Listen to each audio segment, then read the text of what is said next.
Hi అండి, welcome to Shri Sitarama కుటీరం. So నిజంగా శివయ్య ఎంత అందంగా ఉన్నాడు చూడండి. బాగుందా ఫ్రెండ్స్?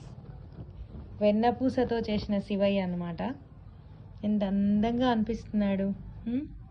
వృత్తికా రూపంలో చేసిన శివయ్య అయినా చాలా బాగుంటాడు.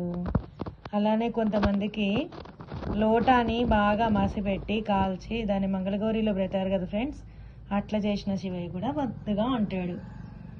సో నిజంగా శివయ్యని మనం ఎలా చేసినా అందంగా ఉంటాడు కదా ఫ్రెండ్స్.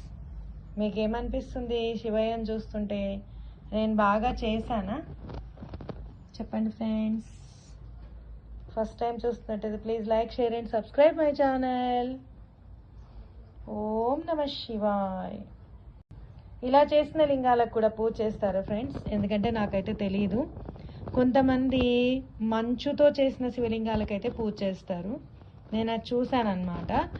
అంటే గ్లాస్లో వాటర్ పోసి డీప్ ఫ్రిడ్జ్లో పెట్టేసి గడ్డ అయిపోయిన తర్వాత అప్పుడు మంచిగా ఆ లింగాలను తీసి ఒకదాని మీద ఒకటి అరేంజ్ చేసుకొని ఈశ్వరలింగ రూపాన్ని తయారు చేసుకొని ఆ లింగానికి పూజ చేయడం నేను చూశాను. సో ఇలాంటి లింగానికి కూడా పూజ చేస్తారా ఫ్రెండ్స్? ఒకవేళ మీకు తెలిస్తే తప్పకుండా చెప్పండి ఫ్రెండ్స్. బాయ్.